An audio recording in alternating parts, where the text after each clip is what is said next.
శ్రీ గురుభ్యో నమ. శ్రీమాత్రే నమ. 21 జూన్ 2026 నుంచి 27 జూన్ 2026 వరకు గల కాలానికి రాశి ఫలితాలు ఏ విధంగా ఉన్నాయో తెలియచెప్పుకుందాము. ముందుగా గ్రహస్థితులు. వృషభ రాశిలో కుజుడు, ఇక మిథున రాశిలో రవి బుధుల సంచారము, కర్కాటక రాశిలో గురు శుక్రుల సంచారము, సింహరాశిలో చంద్ర కేతువుల యొక్క సంచారము, కుంభరాశిలో రాహువు, అలాగే మీన రాశిలో శనిగారు. వారాంతంలోకి 27 జూన్ వచ్చేసరికి బుధుని యొక్క గమనము కర్కాటక రాశిలోకి వచ్చి ఉండి వక్రత ప్రారంభమైంది. అలాగే చంద్రుని యొక్క సంచారము వృశ్చిక రాశిలోకి వచ్చి ఉన్నది. ఈ రెండు మార్పులు జరిగి ఉన్నాయి.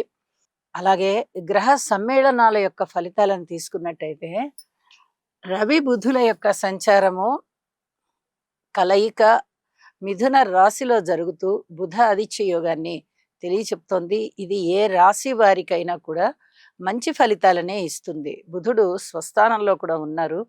ఇది ఒక అదృష్టవంతమైన యోగం అనే చెప్పాలి. అలాగే గురు శుక్రుల కలయిక ధనయోగాలని, కీర్తి ప్రతిష్టలు పెరిగేటటువంటి యోగాన్ని చాలా వరకు అన్ని రాసుల వారికి కూడా ఆ మంచి ఫలితాన్నే ఇస్తుంది.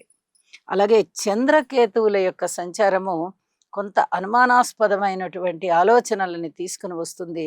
ఇది కొంచెం అదుపులో పెట్టుకోవలసినటువంటి పరిస్థితి. అయితే చంద్రుని యొక్క గమనము 2.5 రోజు మాత్రమే ఉంటుంది కాబట్టి అంతగా భయపడవలసిన అవసరం లేదు. తీసుకునేటటువంటి నిర్ణయాలు ఏవైతే ఉన్నాయో ఒక్కసారి పునరాలోచించుకోండి. ఆ నిర్ణయాలనే తుది నిర్ణయాలుగా ప్రకటించుకోవద్దు. ఇది చెప్పదగినటువంటి సూచనగా తెలియజేస్తున్నాను. ఇక గ్రహాల యొక్క దృష్టుల విషయానికి వస్తే గురువు గారి యొక్క నవమ దృష్టి మీన రాశి మీద పడుతూ స్వస్థానాధీశుని యొక్క స్థితి సంచారము ఉచ్చలో ఉంటున్న కారణంగా అద్భుతమైన ఫలితాలు ఇస్తుంది. మీనరాశి వారికి ప్రత్యేకం. ఇది చెప్పదగినటువంటి సూచన. అలాగే శనిగారి యొక్క తృతీయ దృష్టి కుజుని మీద పడుతూ ఉన్నది. ఇది చాలా జాగ్రత్తగా ఉండవలసినటువంటి కాలం. ఇద్దరు శత్రుక్షేత్రాలలోనే ఉన్నారు. అలాగే తృతీయ లాభాలలో ఉన్నారు ఇద్దరు కూడా. అలాగే శనిగారి యొక్క తృతీయ దృష్టి ప్రత్యేకమైన దృష్టి కాబట్టి అది అత్యంత శక్తివంతమైనది. కాబట్టి ఈ రోడ్డు ప్రమాదాల విషయంలో, వాహనాల కొనుగోలు అమ్మకాల విషయంలో, అలాగే వాహనాలు నడిపే విషయంలో, వాహనాలలో ప్రయాణించే విషయంలో, ఇళ్ళు, స్థలాలు, పొలాలు ఇలాంటి స్థిర చరాస్తుల కొనుగోలు అమ్మకాల విషయంలో, శస్త్రచికిత్సల విషయంలో అత్యంత జాగ్రత్తగా ఉండవలసినటువంటి కాలంగా తెలియచెప్తూ ఉన్నాను. శని కుజ స్తోత్ర పారాయణాలు చేసుకోండి. ఇది ప్రతి రాశి వారు చేసుకోవడం అనేది చాలా చాలా మంచిది అని చెప్పి తెలియజేస్తూ ఉన్నాను. ఇక కుజుని యొక్క దృష్టిని పరిశీలించినట్టయితే చంద్రకేతువుల మీద పడుతోంది. ఇది మాతృవర్గ రీత్యా ఎవరైనా కానీ మాతృవర్గ రీత్యా కొంచెం వినయ విధేయతలు ఎక్కువగా చూపించవలసినటువంటి కాలము. కాబట్టి జాగ్రత్తగా ఉండండి అని మటుకు తెలియచెప్తాను. అలాగే వారాంతంలోకి వెళ్ళేటప్పటికీ కుజుని యొక్క సప్తమ దృష్టి చంద్రుని మీద పడుతూ ఉన్న కారణం చేత ఇక్కడ చంద్రునికి నీచభంగం అయితే జరిగిపోయింది. కానీ ఈ దృష్టి ఫలితం కారణంగా ఏదైనా మెడిసిన్కి సంబంధించి, చేదు పదార్థాల వ్యాపారాలకు సంబంధించింది కొంచెం ఎక్కువ తక్కువలు ఉండడానికి అవకాశం ఉంటుంది. ఈ వ్యాపార వ్యవహారాలలో కొన్ని జాగ్రత్తలు పాటించుకుంటూ వెళ్ళండి అని చెప్పి మటుకు తెలియజేస్తూ ఉన్నాను.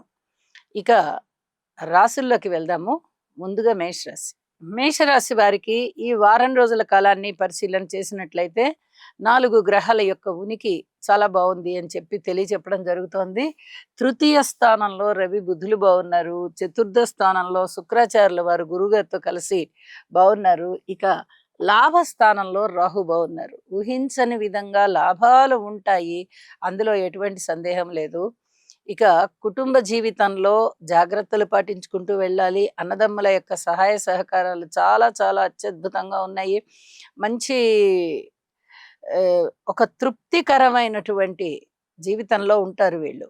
నా అన్నగారు నాకు చాలా సహాయంగా ఉన్నారు, నాకేంటి నా తమ్ముడు నాకు బ్రహ్మాండంగా ఉన్నారు, నాకేంటి అనేటటువంటి మానసిక ధైర్యం బాగా వచ్చేస్తుంది అని చెప్పి తెలియజెప్తూ ఉన్నాను. అలాగే మాతృవర్గ రీత్యా ఇక్కడ పరస్పర విభిన్నమైనటువంటి ఫలితాలు కనిపిస్తూ ఉన్నాయి. కుజుని దృష్టి చంద్రుని మీద పడుతున్న కారణం చేత మాతృవర్గ రీత్యా కొన్ని జాగ్రత్తలైతే తీసుకోవలసి ఉంటుంది. కానీ మాతృస్థానంలో ఉన్నటువంటి శుక్రాచార్యుల వారి యొక్క స్థితి సంచారము అనేక రకాలుగా మంచి చేయడానికి అవకాశం ఉంది. ధన ఆదాయం పెరగడానికి కూడా చాలా వరకు అవకాశాలు కనిపిస్తున్నాయి. కీర్తి ప్రతిష్టలు కనిపిస్తున్నాయి. అలాగే విద్యార్థులకి చాలా బాగుంటుంది, స్త్రీలకి చాలా బాగుంటుంది. కుటుంబ విషయంలో మటుకు ఎట్టి పరిస్థితుల్లో జాగ్రత్తలు తీసుకోండి. సంతాన విషయంలో కూడా చాలా వరకు మార్పులు వస్తాయి. దైవభక్తి బాగా పెరుగుతుంది. రుణభారాలు కొంచెం తగ్గేటటువంటి పరిస్థితి కనిపిస్తోంది. అలాగే వివాహాది శుభకార్యాల రీత్యా చాలా అనుకూలమైనటువంటి కాలం ప్రారంభమైంది అనే చెప్పవచ్చు మీకు. ఇక దూర ప్రాంత ప్రయాణాలు ఉంటాయి, స్థానచలనం ఉంటుంది, ఏలినాటి శని ప్రభావం బాగా కనిపిస్తూ ఉంటుంది. అయినప్పటికీ కూడా గురువుగారి యొక్క దృష్టి ఉన్న కారణం చేత మీకు కొంత వెసులుబాటు కనిపించే అవకాశం ఉంది. కార్మికులు, కర్షకులు, నేత పని వారు, చేతి వృత్తుల వారు ఇత్యాది వారందరికీ కూడా శారీరక కష్టం ఎక్కువగా ఉండేటటువంటి కాలంగా తెలియచెప్పచ్చు. దూర ప్రాంత ప్రయాణాల విషయంలో ప్రణాళికలు సిద్ధం చేసుకొని మీరు వాటికి వెళ్ళడం అనేది చాలా మంచిది. అలాగే వ్యయ ప్రయాసలకి ఓర్వవలసి కూడా ఉంటుంది. ఇక జీవిత భాగస్వాములు బాగా మంచి కలివిడిగా ఉంటారు. వ్యాపార భాగస్వాములు కూడా బాగున్నారు. కొత్త కొత్త వ్యాపారాలు చేయవలసి వస్తే ఇంకా కొద్ది కాలం ఓర్పు కలిగి ఉండండి. ఇప్పుడే ఏమీ ప్రారంభించవద్దు. ప్రణాళికలు సిద్ధం చేసుకోండి, బ్యాక్గ్రౌండ్ వర్క్ అంతా రెడీ చేసుకోండి.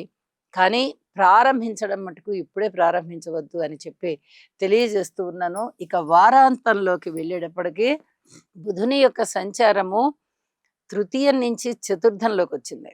అంటే ధైర్య సాహసాలు కొనసాగుతాయి, మంచి ఆలోచన కొనసాగుతుంది. అలాగే ఈ పుస్తకాలకు సంబంధించి, ప్రింటింగ్కి సంబంధించి, పేపర్లకు సంబంధించి, ఇక ఇతరత్ర వ్యాపారాలు వాటికి సంబంధించి కూడా చాలా వరకు అనుకూలమైన కాలం నడుస్తూ ఉంటుంది. మీ ప్రవర్తన కాస్త ఆ వేగవంతమైన ఆలోచనలు తగ్గి కుదురుగా ఆలోచించినట్టుగా అనిపిస్తూ ఉంటుంది మీకు. అలాగే చాలా సరళీకృతమైనటువంటి ప్రవర్తనతో ఉంటారు అని కూడా తెలియజెప్తూ ఉన్నాను. ఈ గ్రహస్థితులన్నిటినీ చూడగా పరిహారాలు ఏమి చేసుకోవాలి అంటే, శనిగారికి తప్పనిసరిగా తైలాభిషేకం చేసుకోండి, హనుమాన్ చాలీసా పారాయణ చేయండి, ఇష్టదేవత ఆరాధన చేయండి, గురుగ్రహ స్తోత్రాలు పఠించండి. ఈ వారం రోజుల కాలము కూడా మీకు అత్యద్భుతంగా ఉంటుంది. ప్రశాంత జీవితంతో ఉంటారు అని చెప్పి తెలియచేస్తూ శుభం.